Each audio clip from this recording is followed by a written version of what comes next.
I talk a lot with my team about the importance of healthy tension, right? So having difficult conversations are really important. Addressing issues proactively and directly are really important. So Standing in the Gap is about giving back. It's about showing up for people who have no one else to show up for them. I am Dr. Tonjua Williams, president of St. Petersburg College, and you are listening to Standing in the Gap. Welcome to another episode of Standing in the Gap with Dr. Tonjua Williams. I have the pleasure today of having Jessica Muroff, CEO of United Way Suncoast, with me today. Jessica has been with United Way since 2019. She was a former CEO of Girl Scouts West Central Florida, and has done so much in the community from profit to nonprofit organizations. Jessica, welcome. Thank you. Jessica, tell us a little bit about you, your family. How did you get into this work? So my lifelong passion has been all about service. That is just who I am as core part of my being. Yes. I am the mom of two daughters who are almost 16 and 18, and two bonus sons who are 16 and 18 as well. We're the Brady Bunch, my husband and I. He had two boys, I had two girls. And now we have this precious, incredible family together. My husband is the market president for Bank of Tampa in Pinellas County. Wow. So I really love and so value our shared commitment to community and to our careers and to our family. And I love that my husband and I can show that and demonstrate that to our kids and support one another to make our community better. That is amazing. Share with the audience, what does it really take to be a power couple? Oh, goodness. And to do what you're doing and to have balance. Yeah. Like, I mean, he's over a bank. Yes. and the things that you're doing right now with United Way, how do you keep the balance to do all of that? So a number of things. We communicate. We have what we call community date nights. Oh. So like where we will combine doing something good in the community or networking with spending time together. I'm so grateful that we have a lot of opportunity to do that. And once a month, we have this thing called Life Dinner. And it is intentional for a few hours. And we have a standard, we have this almost like a journaling exercise. And then we come together and we talk about our individual goals and aspirations, our shared goals and aspirations, and how we support and hold each other accountable to those. That has strengthened our relationship in such big and important ways. Wow, that is amazing. I can imagine the conversations they're so fun. From that, because you're going back and looking at, here's what we committed to and worked on. How did we do with that? Yes. What do we need to do differently or better? Yeah. And so when I think about United Way and what you just described, it seems like the work you're doing at home is moving right along into United Way, because you're working with people on issues of today and what's happening in the world. And so for me, to be able to hear how hard you work on keeping home well, it lets me know you're doing the same at work with United Way. So how did you get to United Way? Tell the audience, how'd you get there? How'd you make the leap? How'd you leave the Girl Scouts? What is that all about? Well, I have always put myself forward in accepting and going after big challenges. I've always pushed myself, even if I thought that I wasn't quite ready. I still said, I have the foundational skills. I know I can take this on. And so I most of my career was spent in the for-profit sector, most of that time being at Raymond James and working in their marketing team. And I loved working at Raymond James. I learned so much in business. I learned so much about working at such a well-resourced, well-managed organization with a really strong culture. That set me off on a really solid foundation, but I knew that I wanted more. I knew that I wanted my job to have a distinct purpose of serving in the community. And I had been serving on nonprofit boards. And so I thought, well, I'm going to make the transition from the for-profit sector to the nonprofit sector and maybe have a little bit more time for my family. Good luck. Right, exactly. Good luck on Exactly. But what I did learn was the importance of having a career that is, that's fulfilling who you are and fulfilling you at a much deeper level. You can find that balance and the prioritization much easier. So I am so grateful. That was the best decision I ever made for my Wow. career, was to transition into the nonprofit sector and bring my business skills to help grow and build sustainable and high impact organizations. Well, I bet that took a lot of courage. It did. And a leap of faith. You know, Yeah. one of the things when you think about the purpose of this podcast is really to highlight how people stand in the gap for others. Mhm. And, you know, a big part of standing in the gap is being courageous. Yes. And so tell us about a time when you just had to step out. You said, hey, I took that leap from the for-profit to the not-for-profit world. What was that like to do that? And what kind of noise did you hear? Did you have people saying, Jessica, that is like crazy. Are you serious? Like what was that like? It was definitely scary. I mean, it meant an immediate pay cut at first. And it also was a completely different environment. I went from this incredibly well-run, well-managed, well-resourced organization to a super small nonprofit that could really use some support in helping to strengthen its infrastructure. And I'll never forget, I was driving down the road, and I was first the director of communications at Frameworks, and their executive director opening came about. And I remember a dear friend, calling me and saying, have you thought about putting your hat in the ring for this job? And I'm like, no, I hadn't thought about that. But having somebody recognize your leadership skills and say, I think you should do this and think about this. That was I'll never forget that exact moment where I was, and then taking that leap. And again, that has been the biggest difference in my career. And yes, it has been full of challenges, lots and lots of hard work, changing cultures, changing business models and ways of doing and being. But I feel very confident, and I'm very proud of the organizations that I've led and the change that we've been able to accomplish there as a team, because I never do anything by myself. It's always in collaboration with others. And that has been this greatest joy. I mean, nothing is more fulfilling than being able to directly see the impact that you have in community and helping improve the lives of others. You know, when you talk about impact and being together, you do a lot of work to make sure you bring leaders along. When I think about the work you're doing, I think a part of your mission is to make sure that you infuse the leadership and empower people to lead, to go out and help the community. Tell us a little bit about your goals in helping people rise. I'd love to learn more about that. And what does it mean? Is it freedom? Freedom to rise. Freedom to rise. Yes. That's what it is. Yes. Talk to the audience a little bit about what Freedom to Rise is. So United Way Suncoast has been serving this region for, we're celebrating our centennial this year, 100 years. Wow. And if we think about where our community is today, there are so many parallels to where we were in 1924. There was, economic opportunity, but it was not economic opportunity for all. And there were individuals in our community who were being left behind. And at United Way Suncoast, we talk every day about how we're giving others the opportunities and the freedom to rise. And so we focus in three areas, which is a full life circle, from early learning, youth success, to financial stability, which is really economic mobility. Right. And then it's a full circle, a focus. And it is all about serving families who are living paycheck to paycheck.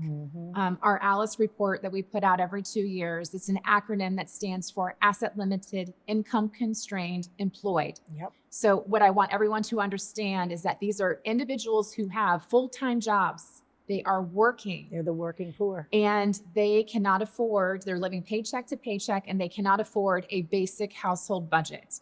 and 45% of our region falls within that threshold. And so when we talk about giving individuals the freedom to rise, that's where we are focusing in helping all of these families and individuals get above that threshold so that they have sustainable thriving and can pursue all the opportunities that they wish for themselves. That's what we want to see. We want a community united to create better opportunities for all. Wow, 45% of the households in the Tampa Bay area are still struggling, even though they're working and they're grinding. Yes. And you know, at St. Pete College, one of our pillars is economic mobility. And we want to make sure that when students come and they earn their credential, they get a good high wage paying job that changes their lives, the lives of their families for generations to come. We have that in common. We all want to see individuals rise. We all want to make sure that they have better jobs to live better lives. One of the things that the college has been extremely supportive of is removing the barriers and helping communities unlock opportunities. Those opportunities have always been there. It's just that some folks don't know how to get to them. And so we have opened it up in our pocketbooks by offering the Promise Scholarship, where students who are attending Title I schools, who are living in poverty, have no excuse. We have made college open to everyone for free for those students in those Title I schools. And so when we talk about money, I just have to bring this out, Jessica.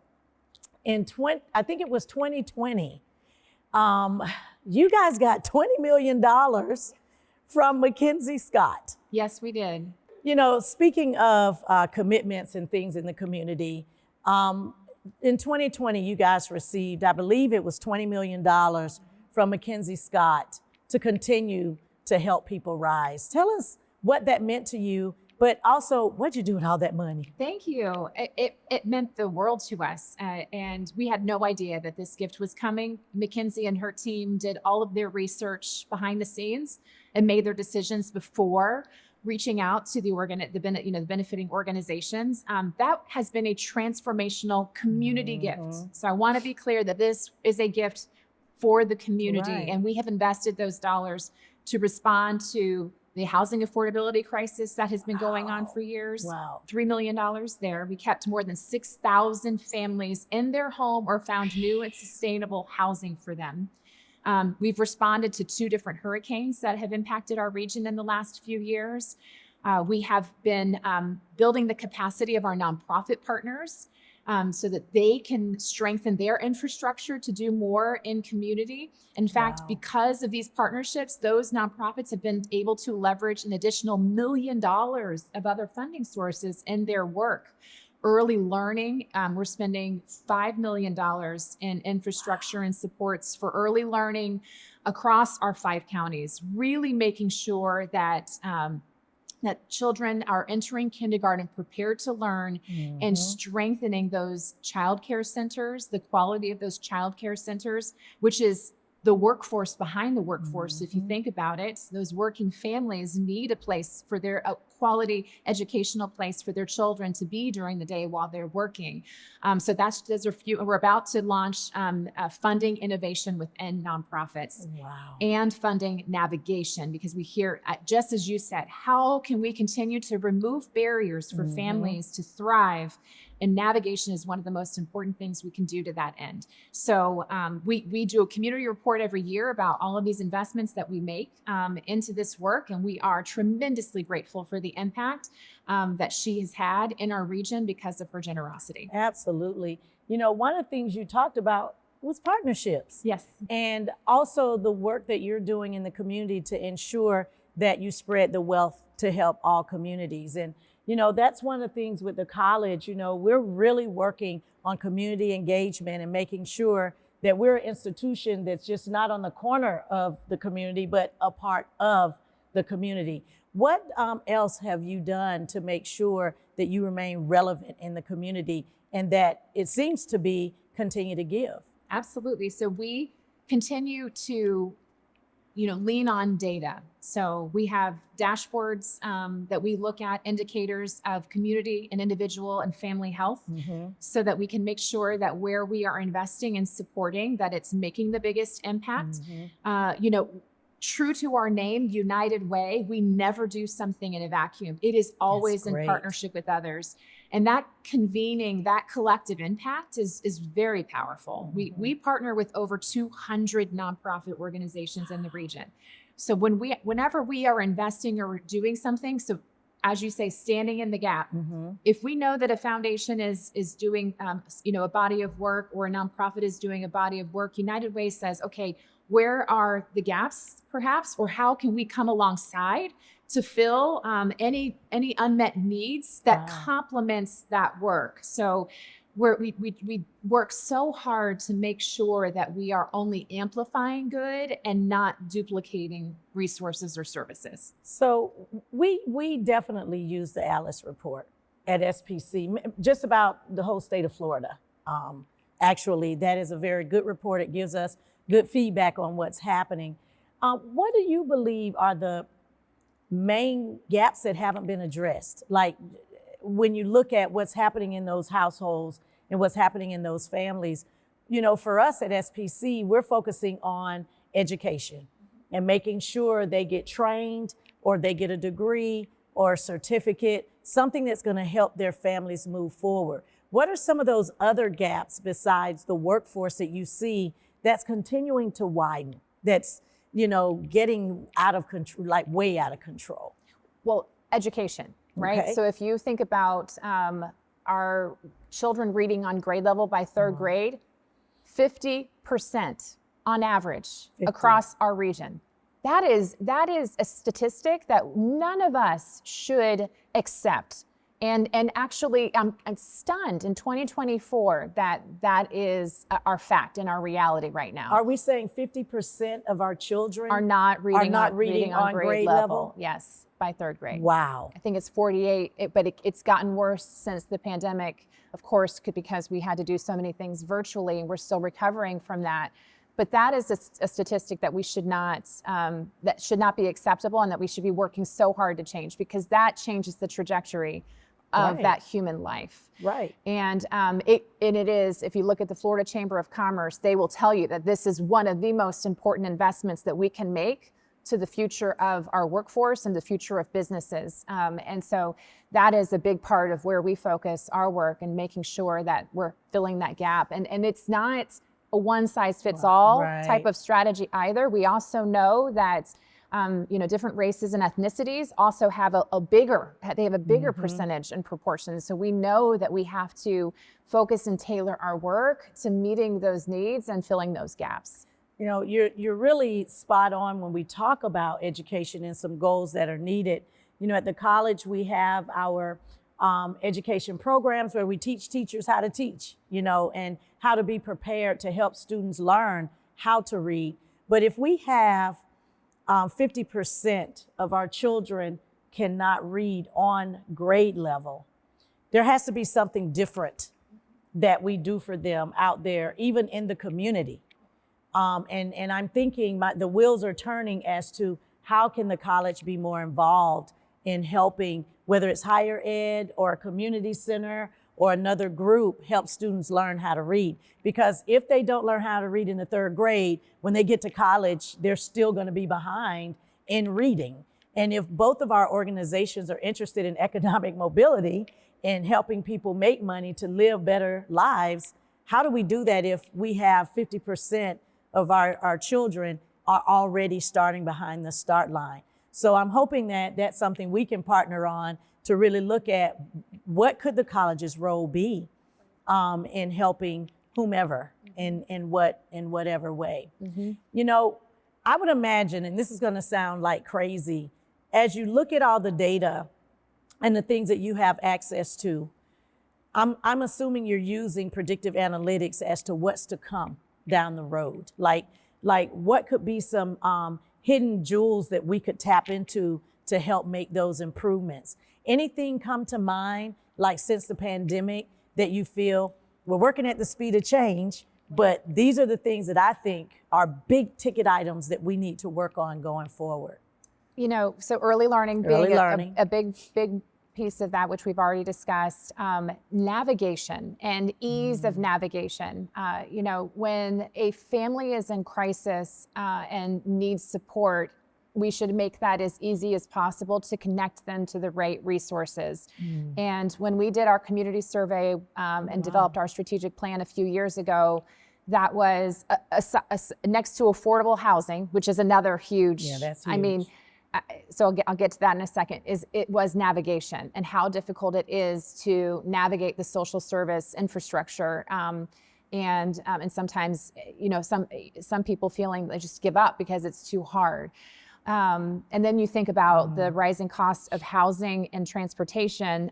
You know, in this region here, families and individuals spend 57 cents on the dollar on housing and transportation alone before they have spent a penny on anything else. And so these are very hard times for families in our community right now, with costs being so high.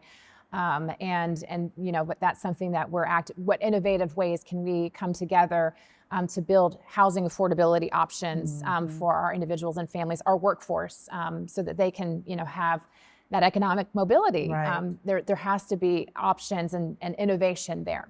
You know, when you touched on something that hit me hard, I'm thinking about my upbringing, and having been raised by a single parent, we didn't know how to navigate. We didn't know what we didn't know. We didn't know who to call. We didn't know. So when you don't know what you don't know, but you know you don't know, you know, you do understand that you don't know what to do. How can we help those families with navigation? Because even in education, there's a navigation challenge to take a leap from one type of learning to another type. Or if I have been a truck driver for 10 years and truck drivers last 15, what's my next job? There's no navigation even through workforce. How can we build said navigation, and how can we get it to the people who need it the most? So think about where they are accessing things that they need. So at the very, at the macro level, the very top level, there's 211. So any family or individual can call 211 to get referred to resources. And that's incredibly powerful and important. Then think about it at the micro level. For instance, at United Way Suncoast, we have neighborhood centers in areas of need. Campbell Park in South St. Petersburg, in North Greenwood and Clearwater. We have a physical location where we bring our nonprofit partners together. We actually have navigators in those buildings. So when a family or an individual comes in for needs, they're addressed and connected to that navigator. So thinking about these touch points that you have with individuals who come in, and maybe it's application or orientation or something where where you know you're going to have that touch point with them and get some information about their well-being and needs. That's where you match those navigation supports and services. Well, we're serving some of the same individuals, because I'm thinking in my brain, how can our college students access the services that you provide when they don't have housing or they're having a problem and they don't know where to go? And I'm thinking of how we can better partner, because there's some things you're talking about that I'm talking about that's very, very similar. Workforce housing continues to be a challenge for everyone. Even for us as we hire our employees here at the college, because housing is so different in Florida now and the cost is very, very high. Does the United Way do any kind of support for housing or anything like that? Is it a sort of a referral type thing, or what exactly do you provide on that? So we do have 211. So if they call 211, they'll be referred to our partners, or if they walk into any of our neighborhood centers, they'll also be referred to partners there. Really, our work is really focused on helping when there is an issue or an unexpected expense, medical or otherwise, that has thrown them off course of being able to maybe afford everything that month. But it's also about stabilizing families, because we know in stabilizing families and keeping those children in that wherever they're going to school and not making so many moves, that's also critical to their well-being. So those are two areas that we work on, but 211 is the best first step in getting that. But we also have, and we can provide this to you, an overview of all of the resources in Pinellas County for your students to be able to access from United Way. That would be great. So tell me a little bit about any experience you've had that makes you the most proud, an outcome or something that you feel, whether it's a family or something you've done with United Way that you're like, you know what, Tonjua, this situation just warms my heart. This is something that I'm so proud of and so excited to have been a part of with the United Way organization. So I can think of so many stories because we have these all the time. But I'll give two quick examples because it's tax season. And one of our biggest programs is our volunteer income tax assistance program. Oh, wow. So anyone making $79,000 or less qualifies for expert-free tax preparation. So you don't have to go to these other organizations and pay to have your taxes done. And there was an individual who came into one of our centers who wasn't aware of all the tax credits that was available to them. And they actually were scared to do their taxes because they thought they were going to have to owe money. It was a single mom. She walked out with, I believe it was a $12,000 return.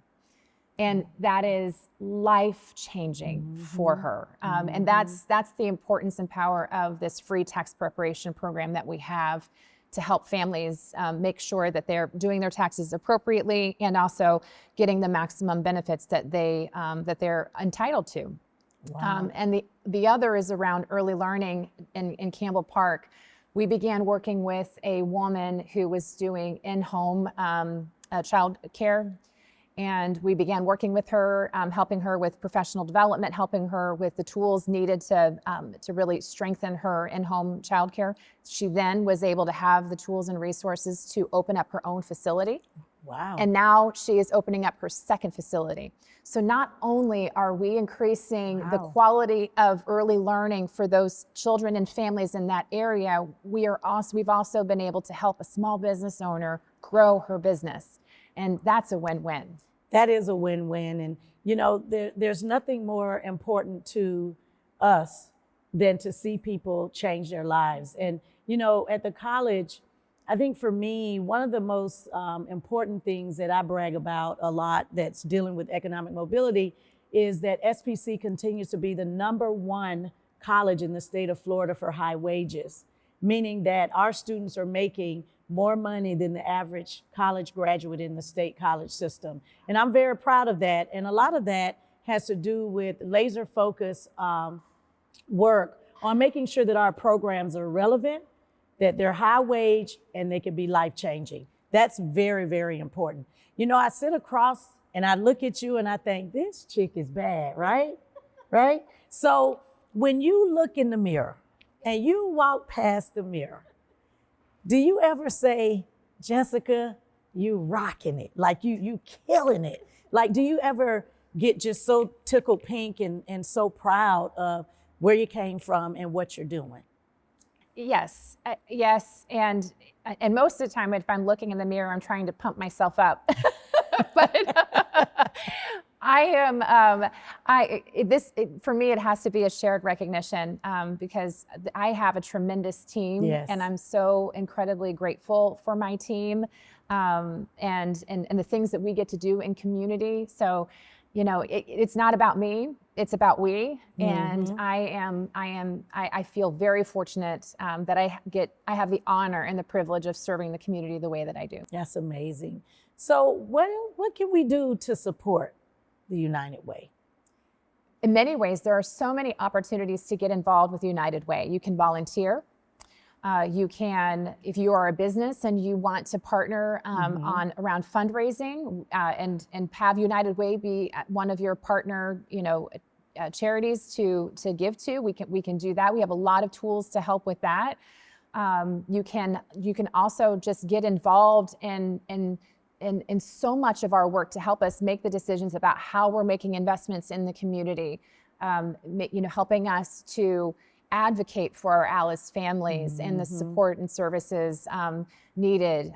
So they're just, and you can just give. And if you just want to be a part of one of our affinity groups and network with other like-minded individuals, we have that opportunity as well. But we partner with everyone in community, and we welcome everyone, because there is certainly, if you have a passion and you have a desire to give back, there's a place for you at United Way. So it takes a lot of work to lead. I know that many times we take on positions that we know we want to do, but we have to work at to make it happen. So tell me a little bit about how you lead your team. I know for me, I'm one of those open collaborative leaders, I want my team to be a better leader than I am. I just want to foster growth and make sure that they get to their final destination, and that I'm a part of that I invest in them. To me, that's a big part of standing in the gap, right? It's being there for others to make sure that they get to where they're trying to go. So tell me about your team and how you work through that leadership piece to do the great work that you are doing right now. So it is definitely a huge lift to do all that we're doing in community, and it takes a tremendously talented team to make that happen. And we focus a lot on culture. We have, beyond our organizational values, we have what we call our Suncoast Code, which is, and this was actually created by our team. This was not a top-down thing. It was, we had focus groups with our team to say, what does it mean to work at United Way Suncoast? And what are those behaviors that we build and that we celebrate that help us get our work done? One of those is act with courageous determination, be present. Those are consider impact. These are some of our Suncoast Code, which help us to show up every day for our teammates in the best ways possible. We think about offering the most comprehensive benefits to our team. We do a lot of listening. We focus on team camaraderie and recognition. We have what's called the Woo Crew. The what? The Woo Crew. Woo, I love it. And that was self-named. It was the Woo Crew to bring that spirit of celebration and togetherness. We also focus a lot on how we are learning and celebrating our differences and learning about others. And that is our United We Belong committee. And so we have these staff-led groups that help us really strengthen our culture every day. And then we also understand that we need to offer programs and support and services to our own, United Way teammates, and we make sure that we offer that as comprehensively as possible. Yes, perfect. Right now at the college, especially in education, we're working through the gray. Yes. And I know in leadership, there's a lot of gray, right? It's not all black and white. It's not all clear. Sometimes you have to go around and under and over, to get to it. And I'm finding that in leadership, you really have to be comfortable with being uncomfortable. I think that people think in leadership is simple, it's easy, it doesn't take much, you just point and people do it. That's not quite how it goes. So tell me a little bit about how you maneuver through the gray. Absolutely. Gosh, your words are ringing in my heart so strongly. I talk a lot with my team about the importance of healthy tension, right? So having difficult conversations are really important. Addressing issues proactively and directly are really important. And because there is a lot of change and ambiguity that we're dealing with on a daily basis, we have to, those transparent conversations are crucial in order to deliver the best service and support possible, and to come up with the best. That's where innovation comes from. Creativity, exactly. If everything were so easy, then it just wouldn't be the same. And so in order to be able to respond and effectively serve this very dynamic and complex world we're living in, we have to be comfortable navigating the gray and those uncomfortable hard and difficult choices and decisions that we have to make. And practicing that, being there for our team, standing next to them when they're just learning how to do that is critical. And it is never easy and doesn't get any easier, but it does, where the goodness comes in is when you can get to a brighter future, when you can change things for the better, when you can have that high impact. And it's because we didn't stop and give up when it got hard. Exactly. And it does get hard. Yes, it does. Just in case you didn't know that. Yeah. Tell us a little bit, for me, when we talk about the gray, we have to bring in emotional intelligence. We have to bring in the ability for people to learn how to work in the gray, how to play in the sandbox when there's hardly no sand, and how not to throw dirt on each other, but to build those sand castles. You know, in education, we're finding that more and more people are struggling with the gray, but also the emotions inside and how not to personalize challenges, okay? How not to take it in as if they're the bad guy and everybody's talking about them, when we're really focusing on a problem that we all can solve together. When you are leading, you have to model emotional intelligence, but you also have to help your leaders model that, because when you talk about the woo crew, they need to know that they can take that time to just breathe on what's going on and address their emotions at the time, but to keep things intact. How do you help your team with emotional intelligence? In so many ways. So, you know, I lead with empathy. That is an important core value of mine. So we talk about what empathy means and how we can practice that. We also talk about brings needs, right? So what strengths do I bring to the table, but also what do I need from my team in order to bring my best self to work? Correct. And then, you know, you're absolutely right. Emotional intelligence is such a critical skill because feelings are everywhere. Yes. We first feel before we think. And so how can we recognize what we're feeling and how that is impacting the way that we show up or the decisions that we make, and talking about that and becoming, you know, giving ourselves some time to process. And like you said, not personalize it, but think through what, you know, how putting yourself in that other person's shoes. How are we taking in the lived experience of the communities that we're serving so that we can make better decisions and support them in better ways? How are we doing more listening and in order to do better? Amen on that. I mean, I think the other piece is, how do we serve the communities that we're passionate about without judgment? Exactly. Because until you've been in their shoes, you have no idea what it took to get there.